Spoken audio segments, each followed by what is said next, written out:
so I served for my 18 months from September 2015 till April 2017. I started off my mission in Cottonwood Heights, and then in the middle of a transfer, I was sent out to Rock Springs, Wyoming. That's the border of the mission over on the east side. And then from there, I went to Sugar House, and then I served in Mill Creek. And then from then on, I was in Murray for the rest of my mission in a couple of different areas. Loved those areas.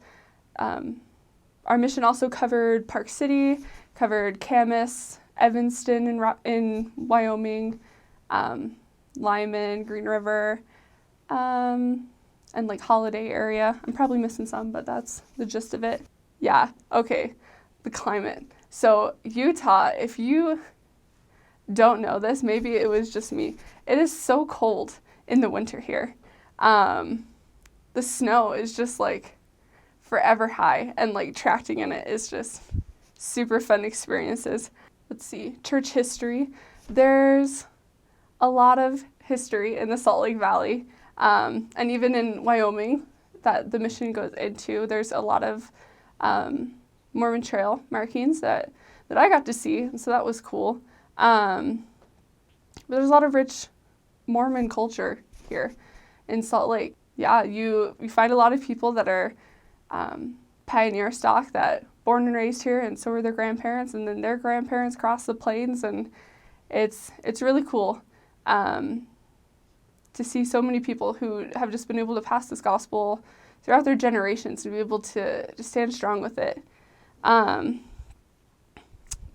I think a big misconception about serving in Utah, like not even in Salt Lake, but in Utah, is that one, everybody thinks that you hate your mission, which is so not true. Everybody will ask you, they're like, I'm sorry that you got called to Salt Lake, or they'll ask you, like, were you disappointed when you found out you were going here? And you're like, no, because this is the best mission. It's so awesome. But they also think that there's not any work to do. They think we just, I guess, bike around all day and smile at people or whatever it is. There's tons of work to do in Utah, but especially in Salt Lake. Only about 70%, only about 30% of the population are members of the church, and of that, only about 30% are active members of the church. So there's a lot of work to do, and there's a lot of success as well in the Salt Lake missions.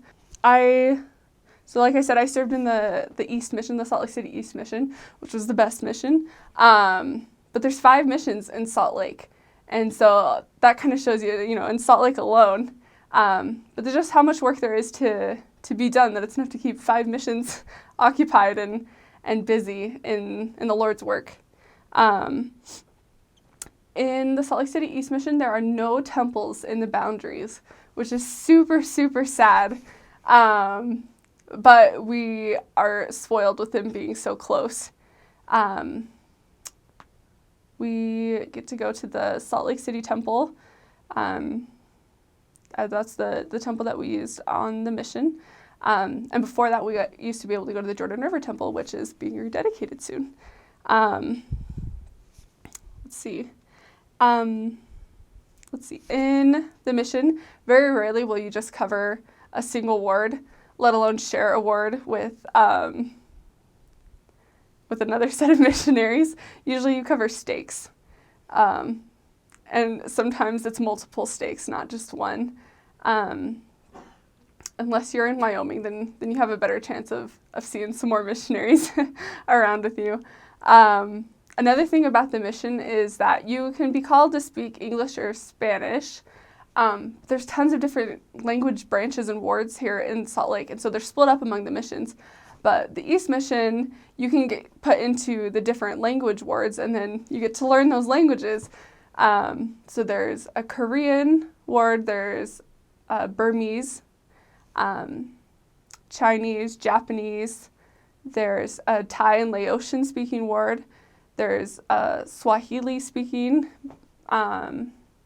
there's just tons of amazing opportunities here in Salt Lake. And that's just in the East Mission. We used to have American Sign Language as well. There's just tons all over Salt Lake. But so that's an exciting thing, is you can get thrown into, all of a sudden you have to learn how to speak Swahili and teach people about Jesus in Salt Lake. So that's kind of fun mission fact.